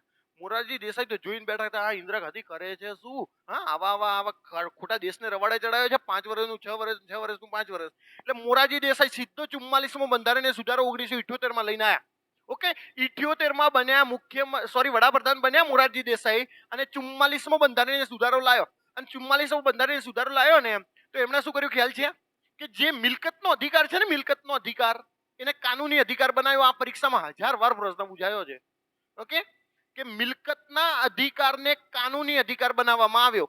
જો સંપત્તિનો અધિકાર અનુચ્છેદ 31 માંથી ઉપાડી અને અનુચ્છેદ 19(1) માંથી નાખવામાં આવ્યો. ઓકે, એને એટલે કે આ તમે જોઈ શકો છો, સંપત્તિના અધિકારને મૂળભૂત અધિકારમાંથી કાઢી દીધો. એ મૂળભૂત અધિકાર છે નહીં, એને માત્ર ને માત્ર કાનૂની અધિકાર બનાવવામાં આવ્યો છે. અનુચ્છેદ નંબર 301. વેરી મોસ્ટ આઈએમપી, કે ભાઈ મિલકતના અધિકારને કાનૂની અધિકાર કઈ કલમ મુજબ બનાવવામાં આવ્યો? 300 આ પહેલા મૂળભૂત અધિકાર હતો. કઈ કલમમાં હતો? કલમ 31. જો ઇન્દિરા ગાંધીએ શું કીધું ખ્યાલ છે? કે આંતરિક અશાંતિ છે. મોરારજી દેસાઈ કે આવી વળી આંતરિક અશાંતિ કઈ નહીં. જે રાષ્ટ્રીય કટોકટી છે આંતરિક અશાંતિના કારણે લગાવી ન શકાય, એની જગ્યાએ આંતરિક અશાંતિની જગ્યાએ સશસ્ત્ર બળવો, દેશની અંદર કોઈ સશસ્ત્ર બળવો થાય છે. ઓકે, એટલે કે હથિયારો સાથેનો કોઈ બળવો થાય છે ને, તો તમે રાષ્ટ્રીય કટોકટી લગાવી શકો. એવી રીતે ડાયરેક્ટ નહીં કે ભાઈ આંતરિક અશાંતિ છે. શું ખબર પડે આંતરિક અશાંતિ છે? ઓકે, લોકો હથિયાર લઈને બહાર નીકળી જાય ને, અને આવો બળવો થાય ને, તો જો સશસ્ત્ર બળવો થાય ને તો જ રાષ્ટ્રીય કટોકટી લગાવી શકાય. એવું કોણે કીધું ભાઈ? મોરારજી દેસાઈ. અને મોરારજી દેસાઈ એમ કે તમે ડાયરેક્ટ ના લગાવી શકો. તમારે શું કરવું પડશે ભાઈ? મંત્રીમંડળની લેખિત ભલામણથી જ કટોકટી લગાવવાની. ઓકે, તો આ મોરારજી દેસાઈ ઇન્દિરા ગાંધીના જે કરેલા કામ ચેન્જીસ કર્યા. આંતરિક અશાંતિની જગ્યાએ સશસ્ત્ર બળવો કરી દીધો, અને તમે ડાયરેક્ટ કટોકટી ન લગાવી શકો. તમારે છે ને મંત્રીમંડળની લેખિત સલાહથી. તો તમને એમ કે સાહેબ મંત્રીમંડળ કેમ? મંત્રીમંડળ તો વડાપ્રધાનનું જ હોય ને. ના, એવું નતું. ઇન્દિરા ગાંધી છે ને એક આર્યન લેડી હતી, એ પોતાના ડિસિઝન જાતે જ લેતી. મંત્રીમંડળ ગમે ત્યાં બેઠું. ઇન્દિરા ગાંધી કે હું આમ તો આમ જ. એમના 2-3 જણા જે સાથે હતા એમને પૂછીને ડિસિઝન લઈ લેતી ઇન્દિરા ગાંધી. ઓકે, એટલા માટે મોરારજી દેસાઈ કે તમે એકલા વડાપ્રધાન એકલા ડિસિઝન ના લઈ શકે, મંત્રીમંડળની સલાહથી જ લેવું પડે. પછી શું કર્યું? જો અનુચ્છેદ 74માં રાષ્ટ્રપતિને અધિકાર આપવામાં આવ્યો કે મંત્રી પરિષદ દ્વારા આપવામાં આવેલી સલાહને એકવાર પુનઃ વિચારણા માટે મોકલી શકે. ઇન્દિરા ગાંધી શું કરી ખબર છે? રાષ્ટ્રપતિએ સહી કરવી ફરજિયાત છે. મોરારજી દેસાઈ કે ના, રાષ્ટ્રપતિ એકવાર પાછું તમને પુનઃ વિચારણા માટે મોકલશે, અને પછી તમે મોકલો છો તો જ સહી કરશે. તમે એવું ડાયરેક્ટ ના કહી દો કે હું એકલો મોકલું તમારે સહી કરી દેવાની. ઓકે, તો જુઓ અનુચ્છેદ 74માં રાષ્ટ્રપતિને એક અધિકાર આપવામાં આવ્યો કે મંત્રી પરિષદ દ્વારા આપવામાં આવેલી સલાહને એકવાર પુનઃ વિચારણા માટે મોકલશે. ઇન્દિરા ગાંધીએ તો ડાયરેક્ટ કીધું તું સહી કરી દેવાની. તો આ ચેન્જીસ કર્યો. લોકસભાનો કાર્યકાળને 5 વર્ષનો પાછો 5 વર્ષ કરાયો. 6 વર્ષ કર્યો હતો ને ઇન્દિરા ગાંધીએ. મોરારજી દેસાઈ શું વળી 6 વર્ષ, પાછો 5 વર્ષ. ઓકે, બધું ચેન્જીસ તમે ધ્યાન રાખો. સંસદ અને રાજ્ય વિધાનમંડળમાં કોરમની જોગવાઈ પુનઃ સ્થાપના. ઇન્દિરા ગાંધીએ લખવાનું રહી ગયું છે. ઇન્દિરા ગાંધીએ એક એવું ડિસિઝન લીધું હતું કે કોરમની જોગવાઈ, કોરમ એટલે દરેકને ખ્યાલ હોવો જોઈએ. ઓકે, ધારો કે લોકસભાના 500 સભ્ય છે ને, તો કોરમ 10મા ભાગની કોરમ કહેવાય. એટલે કે 50 જણા હાજર હોય ને, 50 જણા, તો જ તમે કોઈ પણ કાર્યવાહી કરી શકો. ઇન્દિરા ગાંધીએ આવું કાઢી દીધું હતું કે કોઈ આવી કોરમ નહીં, જેટલા જણા હાજર એ બધા ડિસિઝન લઈ શકે. ભલે 5 જણા હાજર, 5 જણા, કારણ કે ઇન્દિરા ગાંધીને ખબર હતી ઘણા જણા એના હાથે હોય જ નહીં, હા, એ 2-4 જણા જ હોય. તો ઇન્દિરા ગાંધી કે આવી કોરમ કાઢ દો. તો મોરારજી દેસાઈ કે ના, કોરમ નહીં. મોરારજી દેસાઈ રાજ્ય અને વિધાનસભાની કોરમની જોગવાઈની પુનઃ સ્થાપના કરી, પાછું કોરમ લઈ દીધું. આજે પણ કોરમ છે. તમને એમ કે કોરમ એટલે કયું, તો 10મો ભાગ. ઓકે, તમારા 50 સભ્યો હોય તો 5 જણા હોય તો એને કોરમ કહેવાય. સંસદ અને રાજ્ય વિધાનમંડળની કાર્યવાહી સમાચાર પત્રમાં પ્રકાશન અને બંધારણીય સંરક્ષણ આપવામાં આવ્યું. ઇન્દિરા ગાંધીએ એવો ડિસિઝન લીધેલો છે કે સંસદ કે રાજ્યની કોઈ પણ કાર્યવાહી થાય ને, એને તમે સમાચારમાં પ્રકાશિત ના કરી શકો. મોરારજી દેસાઈ કે ના, સમાચારમાં પ્રકાશિત કરવાની, અમે જે કાર્ય કરવું એ દેશ જાણવું જોઈએ. ઇન્દિરા ગાંધી કે અમે શું કરો ને એ કોઈને ખબર ના હોવી જોઈએ. રાષ્ટ્રપતિ, ઉપરાષ્ટ્રપતિ, વડાપ્રધાન, લોકસભાના સ્પીકરની ચૂંટણીનો વિવાદ બાબતે ન્યાયિક સ્થાને પુનઃ રહેવા. જો આ રાષ્ટ્રપતિ, ઉપરાષ્ટ્રપતિ, વડાપ્રધાન ને લોકસભાના સ્પીકરની કોઈ પણ બાબત હોય ને, તો એને તમે કોર્ટમાં પડકારી શકતા નહોતા. એની જગ્યાએ પાછું પુનઃસ્થાપન કર્યું, તમે કોર્ટમાં પડકારી શકો છો. ઓકે, તો જુઓ 42મો 44મો યાદ રાખજો. આ 52મો બંધારણ સુધારો 1985 આઈએમપી. કયા નંબરની અનુસૂચિ ઉમેરાઈ ભાઈ?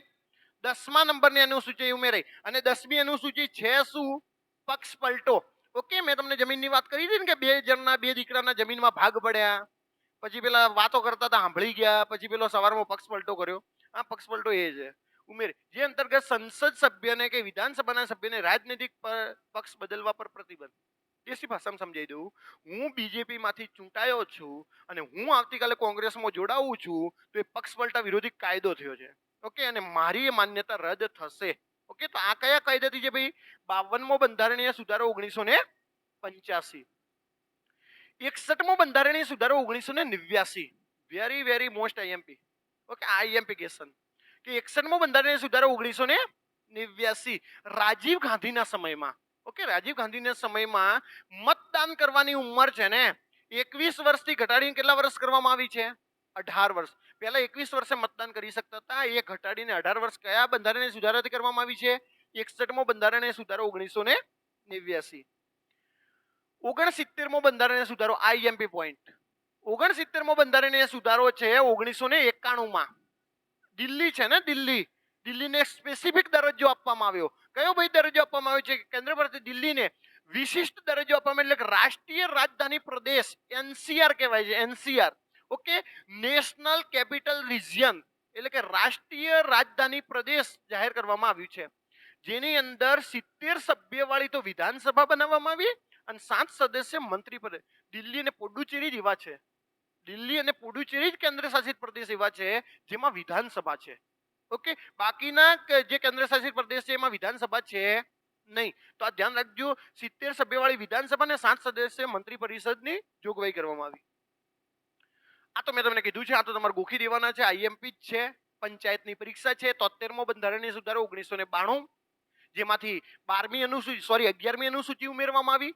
11મી અનુસૂચિ પંચાયતને લગતી છે. 73મો બંધારણીય સુધારો 1992 છે, જેમાં કુલ 29 વિષયો ઉમેરવામાં આવ્યા છે. જો 11મી અનુસૂચિ ઉમેરાઈ, જે અંતર્ગત 29 વિષયો ઉમેરાય છે. અને પંચાયતી રાજને ઓકે ભાગ 9 ની અંદર દરેકને ખ્યાલ છે, ઓકે, ભાગ 9 ની અંદર ઉમેરવામાં આવી છે. 74મો બંધારણીય સુધારો 1992. નગરપાલિકાને બંધારણીય દરજ્જો આપવામાં આવ્યો છે. 12મી અનુસૂચિ ઉમેરાઈ, જે અંતર્ગત 18 વિષયો છે, જેની મેં ચર્ચા તમને અનુસૂચિમાં કરેલી છે. 84મો બંધારણીય સુધારો 2001. ઓકે, લોકસભા અને રાજ્યસભાની બેઠકોનું પુનઃનિર્ધારણ આગામી 25 વર્ષ અર્થાત 2026, આ 2026 સુધી ફિક્સ કરવામાં આવ્યું કે રાજ્યસભાની સીટો 250 જ રહેશે અને લોકસભાની સીટો જે છે 552 વધુમાં વધુ, અને હાલમાં છે 545 એટલી રહેશે. આવું ફિક્સ કરી દીધું કે આમાં કોઈ ચેન્જીસ કરી શકાય નહીં. કયા વર્ષ સુધી ના કરી શકાય ભાઈ? 2026 સુધી કોઈ ફેરફાર. હવે 2026 આવશે ને ત્યારે લોકસભા ને રાજ્યસભા જેનું પુનર્વિસન થશે. ઓકે, તો આ એક અગત્યનો પોઈન્ટ છે. 84મો બંધારણીય સુધારો 2001 આઈએમપી. આના પ્રશ્નો ઘણી વાર પરીક્ષામાં પૂછાય. 86મો બંધારણીય સુધારો 2002 શું છે ભાઈ? અનુચ્છેદ 21A માં 6 થી 14 વર્ષના બાળકોને મફત અને ફરજિયાત શિક્ષણનો મૂળભૂત અધિકાર ઉમેરાયો. પ્રશ્ન પૂછાયો 6 વર્ષથી કેટલા વર્ષ સુધીના બાળકોને, આવો પ્રશ્ન પરીક્ષામાં પૂછાઈ ગયો કે 6 વર્ષથી કેટલા વર્ષ સુધીના બાળકોને મફત અને ફરજિયાત શિક્ષણ, તો 6 થી 14. ઓકે, કયો મૂળભૂત અધિકાર? 21A, કલમ 21A. અને કલમ 21 શાની છે? જીવન જીવવાનો અધિકાર. કલમ 21 જીવન જીવવાનો અધિકાર. કલમ 21A શાની છે? તો 6 થી 14 વર્ષના બાળકને મફત અને ફરજિયાત શિક્ષણ. અને સાથે સાથે એમને શું કર્યું ખબર છે? 11મી જે મૂળભૂત ફરજ છે, મેં તમને હમણાં વાત કરી ને મૂળભૂત ફરજો, 42મા બંધારણીય સુધારા 1976 થી મફત જે મૂળભૂત ફરજો ઉમેરાઈ છે એમાં એક વધારાની મૂળભૂત એટલે કે 11મી મૂળભૂત ફરજ ઉમેરાઈ. કલમ નંબર 51A. શું છે ભાઈ? 6 થી 14 વર્ષના બાળકોને તેમના માતા પિતા અથવા વાલી શિક્ષણ આપશે. ઓકે, આ તમારી મૂળભૂત ફરજ છે કે 6 થી 14 વર્ષ સુધીના બાળકને તમારે શિક્ષણ આપવું પડશે. 89મો બંધારણીય સુધારો 2003. આ આઈએમપી એટલા માટે છે, એની કલમ પણ આઈએમપી છે અને આમ પણ આ આઈએમપી ક્વેશ્ચન જ છે. ઓકે, 89મો બંધારણીય સુધારો. અનુસૂચિત જાતિ એટલે કે એસસી અને એસટી માટેના રાષ્ટ્રીય આયોગ બે ભાગમાં વિભાજિત. પહેલા એસસી એસટી નું આયોગ ભેગું હતું. ઓકે, એને બે ભાગમાં કરવામાં આવ્યું. તો તમે જુઓ, જે એસસી જે છે, ઓકે, એસસી જે આયોગ છે એને કલમ નંબર 338 અને એસટી જે છે એને 338A. અને ઓબીસી હમણાં બનાવવામાં આવ્યું છે. ઓબીસી કઈ છે ભાઈ? 338B. ઓકે, ઓબીસી આયોગને આપણે આગળ આવે છે. ઓબીસી આયોગને પણ એક સ્પેસિફિક બંધારણીય દરજ્જો 103માં બંધારણીય સુધારાથી ઓકે 300B માં ઉમેરવામાં આવ્યો છે. તો આ ધ્યાન રાખજો. 91મો બંધારણીય સુધારો. 91મો બંધારણ લોકસભાના જે વડાપ્રધાન સહિત તમને પરીક્ષામાં પ્રશ્ન પૂછે કે મંત્રીમંડળ કેટલા ટકાથી વધુ ના હોવું જોઈએ? તો 15%. 15% થી ઓછું ના હોવું જોઈએ. ઓકે, અહીંયા ધ્યાન રાખજો. અહીંયા ધ્યાન રાખો, મંત્રીમંડળની સંખ્યા લોકસભાના સહિતના 15% થી વધુ નહીં અને 12 સભ્યથી ઓછી હોવી જોઈએ નહીં. ઓછામાં ઓછા કેટલા હોવા જોઈએ મંત્રીમંડળમાં? 12. અને વધુમાં વધુ કેટલા હોવા જોઈએ? 15% થી વધુ નહીં. ઓકે, તો જુઓ, આ એક અફવા છે કે દિલ્હીની અંદર કેટલા છે? 7, જે 15% થી ઓછા છે, અને પુડુચેરીમાં કેટલા છે? 6, જે 15% થી 12 સભ્યોથી ઓછા છે. આમ ઓછામાં ઓછા કેટલા હોવા જોઈએ? 12. તો કયા નંબરનો સુધારો છે? 91મો બંધારણીય સુધારો 2003. 92મો બંધારણીય સુધારો 2003. ઓકે, એક હું તમને કહી દઉં કે એક તો 21મો બંધારણીય સુધારો. 21મો બંધારણીય સુધારો કઈ ભાષા ઉમેરાઈ છે ભાઈ? સિંધી. ઓકે, અને બીજું છે 71મો બંધારણીય સુધારો. મેં અહીંયા લખ્યો નથી પણ આ તમારે આમ ધ્યાન રાખવાનું. 71મો બંધારણીય સુધારો કોંકણી, મણિપુરી અને નેપાળી. આ ત્રણ છે ને. જો 21માં બંધારણીય સુધારી આ 15મી ભાષા ઉમેરાઈ એટલે કુલ બંધારણ બન્યું ત્યારે કેટલી ભાષાઓ હતી ભાઈ? 14. એટલે આ 15મી ઉમેરાઈ. 71મો બંધારણીય સુધારાથી કોંકણી, મણિપુરી, નેપાળી આ બીજી 3 ભાષાઓ ઉમેરાઈ. અને આ થઈ ગયો છે 92મો બંધારણીય સુધારો. એટલે કે આ બંનેનો સરવાળો કરવો તો 92મો બંધારણીય સુધારો થાય. ઓકે, જે 92મો બંધારણીય સુધારાથી કઈ ભાઈ છે? બીડીએમએસ. મેં તમને કીધું છે ને બીડીએમએસ, બોડો, ડોંગરી, મૈથિલી અને સંથાલી, આવી 4 ભાષાઓ ઉમેરવામાં આવી છે. ઓકે, તો આ અગત્યનો પોઈન્ટ છે. આ એક ધ્યાન રાખજો કે અત્યારે સહકાર મંત્રાલય નવું બન્યું છે. ઓકે, જેના અમિત શાહ મંત્રી છે, સહકાર મંત્રાલય. તો આ પરીક્ષામાં પ્રશ્ન પૂછી શકાય છે ભાઈ કે સહકારી મંડળીની રચનાને સ્વતંત્રતા એટલે કે મૂળભૂત અધિકાર તરીકે ઉમેરવામાં આવી છે. કઈ નંબરની છે ભાઈ? 19C. તમને પ્રશ્ન પૂછે કે સહકારી મંડળીને કયા મૂળભૂત એટલે કઈ કલમથી મૂળભૂત અધિકાર બનાવવામાં આવે છે? તો 19C. આ તો પ્રશ્ન પૂછાઈ ગયો છે અને અગત્યનો છે. ઓકે, કે 100મો બંધારણીય સુધારો કયા વર્ષે થયો છે? 2016માં. ઓકે, કોઈ જગ્યાએ 2015 લખેલું છે પણ મેં આનો એનાલિસિસ કરી દીધું છે 2016 જ છે. આ સુધારો ભારત અને બાંગ્લાદેશની જમીન સરહદનો કરાર છે.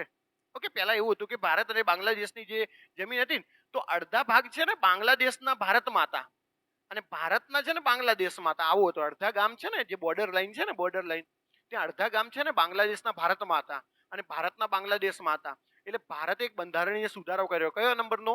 100મો બંધારણીય. એટલે એમ કીધું કે જે ભારતના છે ને બાંગ્લાદેશના ભારતમાં, એ ભારત લઈ લે, અને ભારતના બાંગ્લાદેશમાં છે ને બાંગ્લાદેશ લઈ લે. આવો એક સુધારો કરી દીધો. એટલે જેથી આ બોર્ડર લાઈન છે ને આમ સીધી થઈ જાય. પહેલા આમ આમ વાંકા ચૂકી બોર્ડર હતી, એ સીધી કરવા માટે એક 100મો બંધારણીય સુધારો કર્યો 2016માં. તો સાનો છે પ્રશ્ન, ધ્યાન રાખજો. ભારત અને બાંગ્લાદેશ જમીન સરહદનો છે. ઓકે, જે 11 પરિક્ષેત્રો છે, જો અહીંયા જો, ભારતના 11 પરિક્ષેત્રો બાંગ્લાદેશને આપ્યા, બાંગ્લાદેશના 51 ભારતે લીધા. એટલે તમને એમ કે ભારતે વધારે લીધા હો મારા બેટા. હા, ભારતે બાંગ્લાદેશના 51 લીધા અને ભારતના કેટલા આપ્યા? 11.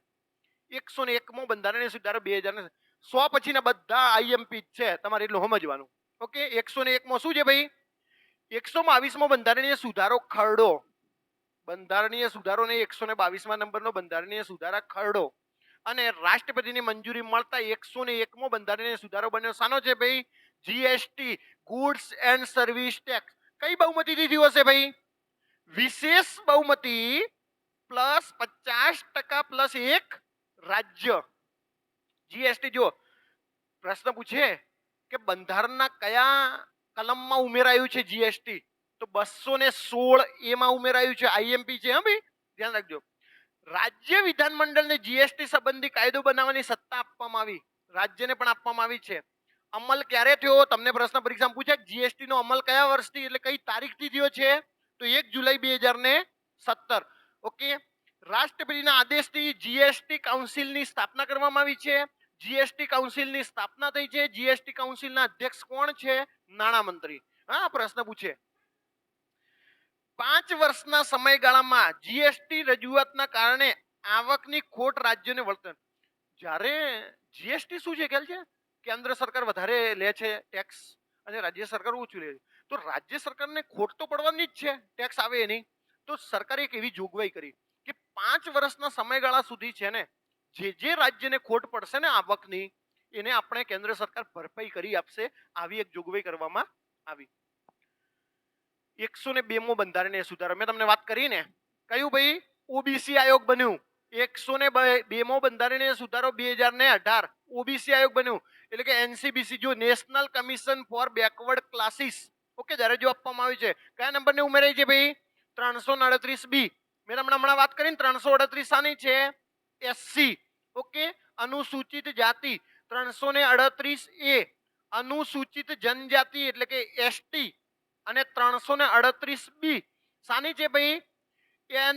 એનસીબીસી. ઓકે, એનસીબીસી અથવા તો તમે આવી યાદ રાખો, સામાજિક અને શૈક્ષણિક રીતે પછાત વર્ગ. ઓકે, એ ઉમેરાયું છે. 103મું. આ કે તમે ઓબીસી વાળાને અનામત આપી, જનરલ વાળા કે અમે શું કર્યું? તો કે એમને આપી 102 થી, તમને આપો અમે 103 થી. તો જનરલ વાળાને 2019માં અનામત આપવામાં આવી 10%. આર્થિક રૂપથી નબળા વર્ગ એટલે EWS, economically weak section. Okay, economically weaker જે સેક્શન છે માટે સરકારી નોકરી અને શૈક્ષણિક સંસ્થામાં 10% અનામત આપવામાં આવી જનરલ કેટેગરીને. ઓકે, 102 થી ખાસ ધ્યાન રાખજો. 102 થી જે છે એ ઓબીસી આયોગ જે છે, ઓકે, સામાજિક અને શૈક્ષણિક રીતે પછાત, એને બનાવવામાં આવી છે. 103 થી કયું છે ભાઈ? જે જનરલ કેટેગરીના છે એમને. કયું અનુચ્છેદ છે? 15(6) અને 16(6). આ ધ્યાન રાખજો, 15(6) અને 16(6). અને લાસ્ટ 104મો બંધારણીય સુધારો 2019 અમલ. આ ખાસ ધ્યાન રાખજો, 25 જાન્યુઆરી 2020 થી અમલ. આ પ્રશ્ન પૂછાઈ ગયો છે, કારણ કે આ સુધારો એવો છે જે બન્યો છે 2019માં, પણ અમલ ક્યારથી થયો છે? 25 જાન્યુઆરી 2020 થી. અનુચ્છેદ 334માં સુધારો કરી એસસી એસટી માટે લોકસભા ને રાજ્યસભા ને કેન્દ્ર શાસિત પ્રદેશમાં જે એસસી એસટી ના લોકો છે ને એમની અનામત 10 વર્ષ સુધી વધારવામાં આવી દીધી છે. ઓકે, એટલે કે 2019 સુધી હતી, એટલે 2020 સુધી હતી, હવે 2030 સુધી કરી દીધી. જો 80 વર્ષ સુધી કરવામાં આવી, એટલે કે 25 જાન્યુઆરી 2030 સુધી અમલમાં રહેશે. ઓકે, સીધી ઇન શોર્ટ વાત, 104માં બંધારણીય સુધારામાં એવી જોગવાઈ કરવામાં આવી કે જે એસસી એસટી ના લોકોની અનામત છે ને રાજ્યસભા, લોકસભા કે કેન્દ્ર શાસિત પ્રદેશમાં, એમને 10 વર્ષ સુધી વધારવામાં આવી. એટલે કયા વર્ષ સુધી કરવામાં આવી આ અનામતને? 25 જાન્યુઆરી 2030. તમને કદાચ ખ્યાલ હોય ને તો પૂના કરાર થયા હતા. પૂના કરાર તમને પ્રશ્ન પૂછે પૂના કરાર કોની કોની વચ્ચે થયા હતા, તો ગાંધીજી ને આંબેડકર વચ્ચે થયા હતા. અને આંબેડકરે ત્યારે એવી રજૂઆત કરી હતી કે ભાઈ જે વીક લોકો છે, એસટી એસટી ના લોકો છે, એમને અનામતનો દરજ્જો આપો, અને પૂના કરારથી આ બધું ચાલ્યું આવે છે. ઓકે, હજી સુધી 2030 સુધી આ અમલમાં રહેશે. લોકસભા અને વિધાનસભામાં જે એંગ્લો ઇન્ડિયન હોય છે, ઓકે, લોકસભામાં 2 એંગ્લો ઇન્ડિયન ને વિધાનસભામાં 1 એંગ્લો ઇન્ડિયન, એ નાબૂદ કરી દીધું કે હવે આવું કોઈ એંગ્લો ઇન્ડિયન નહીં. આવું કઈ બંધારણીય સુધારાથી કરવામાં આવ્યું છે ભાઈ? 104માં બંધારણીય સુધારાથી એંગ્લો ઇન્ડિયનની પ્રથા નાબૂદ કરી લીધી. તો આ આઈએમપી પોઈન્ટ છે આપણા માટે. અને લાસ્ટ સુધારો 105મો બંધારણીય સુધારો 2021 તાજેતરમાં થયું છે. અને શું છે ભાઈ? દરેક રાજ્ય સરકારને પોતાના અધિકાર ક્ષેત્ર અંતર્ગત એક એસસીબીસી જે હોય છે કેટેગરી, મેં તમને હમણાં કીધું છે ને, પહેલા કેન્દ્ર સરકાર નક્કી કરતા કે ભાઈ કઈ કેટેગરી એસસીબીસી કેટેગરી છે. ઓકે, એટલે સામાજિક અને શૈક્ષણિક રીતે પછાત કોણ છે, આવું કોણ નક્કી કરતું ભાઈ? કેન્દ્ર નક્કી કરતું. 105મા બંધારણીય સુધારાથી આ સત્તા છે ને રાજ્યને આપવામાં આવી. ઓકે, તો ધ્યાન રાખો, એસસીબીસી ની જે યાદી તૈયાર કરવાનો અધિકાર છે ને, એ રાજ્ય સરકારને પ્રાપ્ત થઈ ગયો છે. ઓકે, તો આઈએમપી પોઈન્ટ છે કે એસસીબીસી ની જે યાદી છે એ કેન્દ્ર સરકાર તૈયારી કરતી હતી, એની જગ્યાએ હવે આ 105મા બંધારણીય સુધારા 2021 થી એસસીબીસી ની યાદી તૈયાર કરવાનો અધિકાર કોને આપવામાં આવે છે ભાઈ? રાજ્યને આપવામાં આવ્યો છે. તો હવે કેન્દ્ર અને રાજ્યની અલગ અલગ એસસીબીસી યાદી હશે. તો આ આઈએમપી પોઈન્ટ છે. જુઓ, જેટલા અગત્યના સુધારા, અગત્યના, હું હવે ફરીથી બોલું છું, જેટલા અગત્યના સુધારા છે ને એની જ મેં ચર્ચા કરી છે. તમે આમાં કોઈ કાપ ના મારી શકો કે આમાંથી હું આટલા તૈયાર કરીશ. ઓકે, આટલા સુધારા તૈયાર કરવા ફરજિયાત છે. ખાસ કરીને એની પ્રક્રિયા સમજી લેજો, પ્રક્રિયાના આધારે કયા સુધારા થયા છે એ સમજી લેજો, અને જેની જે મેં લખાવી છે જે સાલ, એ પણ તમારે યાદ રાખવાની છે. ઓકે, બધા સુધારા યાદ ના રાખો તો ચાલશે, પણ આટલા સુધારા તો તમારે ફરજિયાત યાદ રાખવા પડશે. ઓકે, આટલા સુધી રાખીએ છીએ. તમારે કામ શું કરવાનું છે તમને ખ્યાલ છે? લાઈક, શેર, સબસ્ક્રાઇબ એ તમે તમારે કરી લેજો. Thank you very much.